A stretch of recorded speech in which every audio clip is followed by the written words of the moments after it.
Hey guys, welcome back to the Ordinary Snob. I'm Susan and thanks for tuning in. So, I wanted to thank everyone who watched our first Snobcast. We have some improvements to make and those will be coming soon. So, stay tuned for the second Snobcast. Not sure when that is going to be. We do have revolving people on Snobcast. If you'd like to be on Snobcast, let me know in the comments below. So today's video, let's get right into this, is my favorite, I guess, I don't want to say full coverage foundations, but favorite foundations. They just happen to be full coverage. The reason I like these is because I have combination skin. Okay, granted. Now people in California, you know, they're like, oh, some of them wear full coverage, some of them don't. CC creams, things like that. I like a full coverage foundation that I can sheer out, so I'm not putting umpteen products on my face, like concealer if needed, or obviously you should use moisturizer and, you know, things like that, but I just like kind of like a one and done, and that's it. So I just wanted to show you a few of my favorites. So let's jump into this, shall we? So my first favorite is the Estee Lauder Double Wear. This does stay in place. Yes, it does. I will say they do have a large shade range. I am three different colors. I am Tawny, this is Fawn, and Cashew.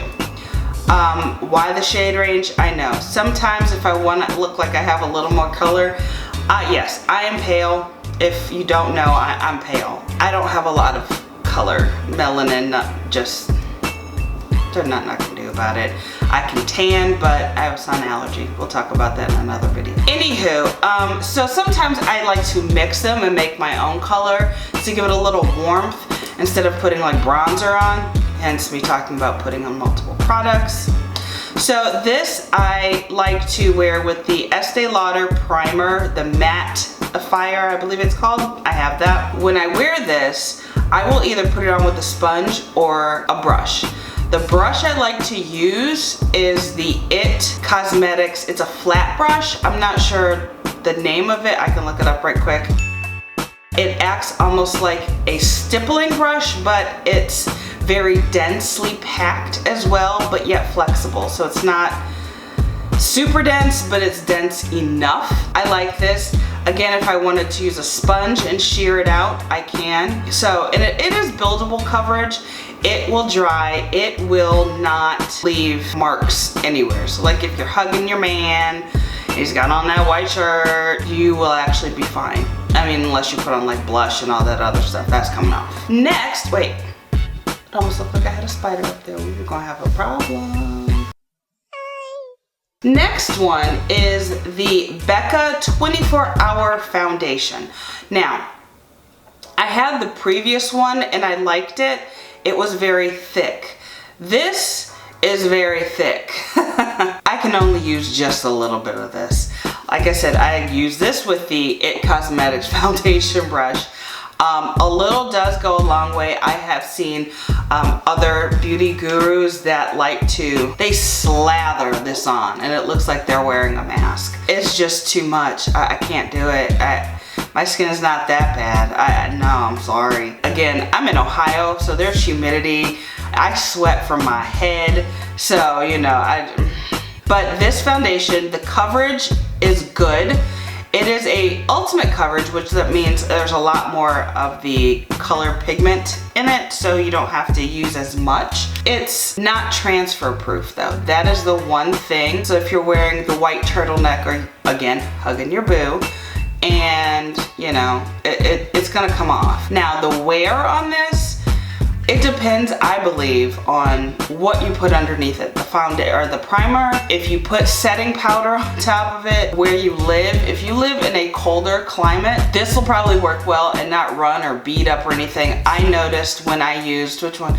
The Becca Ever Matte Pore Finish something or other. Their foundation with this, I use it on my nose because that's like the oiliest part of my face. After a while, you could see little oil beads start to come up. It was the strangest thing.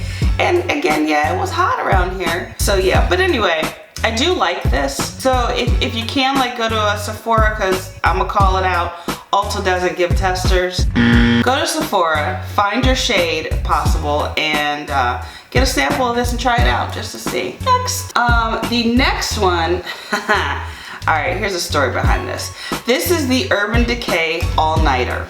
Now, what had happened was, when they first came out with this, everybody, I don't know if you remember this, how it oxidized so bad. I was wearing the number 7. I remember going out to dinner and I went into the bathroom and I looked tannish orange, like I had a really bad spray tan on my face, and I was like, oh no. I was reading that they said, oh, you know what? Get the shade lighter and then it'll oxidize down to what it should be. I understand you all have problems, just admit to it, because there was like a workaround, so to speak. I shouldn't have to do all that. I will say I tried it again recently. This is number 6. I don't want to say it oxidized, but it does dry down a little, like, to my skin color. So it's okay now. This foundation, I put nothing under it, no primer, no moisturizer. I notice when you do that, depending, like I used the Laura Mercier hydrating primer, I tried this, it didn't stay on. I tried the Ordinary's, their Hylamide primer that was a silicone based, it didn't stay on. I also tried Becca illuminating something or other, the purple one, didn't stay on. So guess what I did? I put nothing on my face and I put this on. Let me let you in on a little secret right here. I took a nap before I made this video and I slept in my makeup. It's still on. I didn't touch nothing out. I know you can't really see how well my makeup is, if it's on or not. I'ma tell you, I didn't have to touch up nothing. I was like, oh, this stayed on. Now granted, don't sleep in your makeup.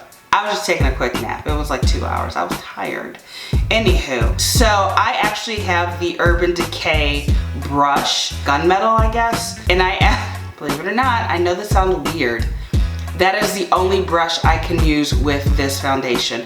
I tried the It brush. I did try the sponges. Urban Decay brush was the one. I haven't found a replica for the Urban Decay brush, but I will say I do like this. So this is a favorite. The other thing about this is that, yeah, it says it's waterproof, long wear, blah, blah, blah. I don't see this as full coverage, but let me explain my words here. Full coverage does not always necessarily mean thick foundation. Full coverage means that the pigment in it is higher than most. So let's say, for an example, full coverage, high pigment, whatever, foundation, whoever it is. Let's say they use 80% pigmentation in their foundation for color, so you don't have to use as much. Whereas another foundation, let's say it's a medium to full or light to medium buildable, say they only use 50%. So of course you're using more product to build up to get the finish and coverage that you like. So with full coverage foundation, this is very, very thin on my face to me. It doesn't feel like I'm wearing makeup. And I will say, out of all of these, I guess, this one, I just spit somewhere. This one, I like the wear. It doesn't feel super matte because it does dry matte. The Estee Lauder, you can feel, I don't want to say it tightening on your face, but like when you're smiling, you can feel that your skin is dry. The Urban Decay, it feels like there may be some type of moisturizers in it, so whatever. My next one. So I just bought this because I want to see how this really works. This, oh man, Dermablend Professional Cover Cream. High color coverage, long lasting color wear. Now, Dermablend was created by dermatologists and I believe plastic surgeons for those people that have like the port wine stained birthmarks, or perhaps they were disfigured like in a fire or, you know, a burn or something, and normal foundation just doesn't cover it. This reminds me of the Kat Von D Lock-It foundation. So what you're supposed to do with this is take the spatula that they give you, the little spatula, and put a little bit, as you see, I don't know if you see that, put a little bit like on the back of your hand, or I have a mixing palette and I put it there and I stir it to warm it up to like kind of, I guess, spread it out. And I was always curious about this, and I'm like, I wonder, especially waterproof, like I said, I sweat from my head. And I know you're like, well, see, then what other kind of sweating do you do? No, literally my head sweats first and it just comes down my forehead. Some people just don't sweat out of their head. There I go spitting again. Anywho, so I tried this and I had the Dermablend setting powder. I thought I put enough on. Maybe I did not, because I really wanted to see if this was transfer proof, waterproof. I didn't sweat, okay, but the transfer portion, it didn't work for me. So like I said, I know supposedly this is supposed to be transfer proof, so maybe I just didn't use enough setting powder just to see. I like to test different makeup just to see how it wears, because I like to look like a smooth canvas. Not plastic, not doll-like, but I like to look even. Like I said before, I'm very pale, so I like to add a little bit of color. I do have hyperpigmentation. Any spot or pimple I get on my face, even if you don't pick at it and it goes down, I have a dark spot on my face. So it annoys the shit out of me. Yeah, so one of these days, something's gonna bless me and be like, you know what? We're tired of you suffering with dark spots. Oh, by the way, sorry. So I wore this and the coverage was good. It didn't really feel heavy. So I will say that I did like this because this is a cream and it is thick and it may look like it beads up a little bit. That's perfectly fine with a cream like this. Most of them will do that. This is the Caramel Beige Chroma 2 3/4. I don't know what that means, that's just the color. Next, this is, okay, so I know this looks crazy. If you ever go to Camera Ready Cosmetics or RCMA's website or other websites, I got a sample of their RCMA foundation. Now, most times people use this for theater, but it says it's sweat proof, and I'm like, I really want to see. So I bought some samples. You see they're the little cutest little, you know, things, kind of like they give you in Sephora, but just smaller. And this is kind of similar to the same consistency as the Dermablend. This actually feels lighter weight than the Dermablend when you are applying it. It's more pliable, I'll say that. Like, I didn't have to warm it up as much to apply it, and I wanted to see. Unfortunately, out of all, I believe I bought 3 samples, none of the colors were my color. One was too dark, one was too pink, and one was just like way too light. So, but anyway, just wearing it like around the house, I'm like, okay, I can see this. Lastly, and I know this is not a full coverage foundation, this is the Dior Air Flash. Now, the reason I brought this out is I had the Dior foundation, which wasn't bad. It did kind of feel drying, and then I bought the Air Flash just to give a little more coverage and color to my face. This is the 301. So I like this, but my point of bringing this out is I use it as a topper on some of my not so full coverage foundations, just to add that little bit of oomph, especially if I'm going out. This is not, I don't do this stuff every day. I can't. So anyway, I use this. So like if I have like the ColourPop foundation, I tried that, use that over this. I have the MAC Match Master, if that was a mouthful, and I'll use that over this. I have the Lorac Perfection. So yeah, anyway, like I said, that's the type of makeup that I use these over. It's nice. I wouldn't use it by myself, this by itself. I don't like it like that. I like it over something, if that makes sense. Those are my favorite full coverage that you can sheer out and last in the heat, except for the Becca one, foundations. Now, last thing I want to talk about really quick is I absolutely hate going into a store and buying a full thing, bottle, tube, whatever of makeup, and it not be the correct color and having to return it. I think that is the biggest waste of money and product possible. I completely understand that sometimes there is no other way to do it. I know stores will encourage you to do that. Like, oh no, you can just bring it back, it's okay, you know, blah, blah, blah. Looking at how much these companies pay the stores to have their products and things like that, and the amount of waste. Anywho, point is, if you have not been on this website called Temptalia, I don't know what you're doing with your life, I really don't. Temptalia is a website, it's a lady.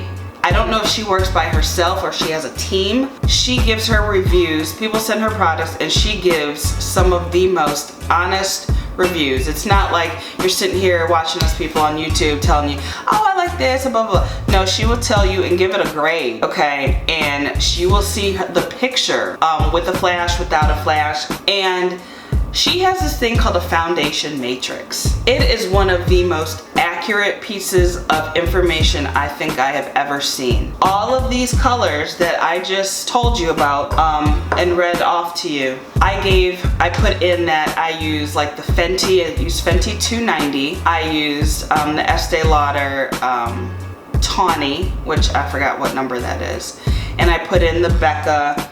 This is, I believe it's olive, the color olive. So you can put about like 3 or 4 foundation colors into this foundation matrix. And if you want to try a specific brand, or you just want to see everything, all liquids, all creams, all mousse, all powders, whatever, that would fit your skin tone if you're confident in the colors that you have. This woman here, literally, I don't know how long it took her, is so accurate. All of these colors came from looking in the foundation matrix. I had to write them down for foundations and like powders that I wanted to try. So like the NYX Can't Stop Won't Stop, I haven't found it yet. Fenty, just to check. Becca, RCMA, Urban Decay, Smashbox, Clinique. Cause I'm like, Clinique don't have nothing for me, it's gonna be too red. But nope, there's a color for me. So I suggest everyone look at Temptalia. Her work is fantastic.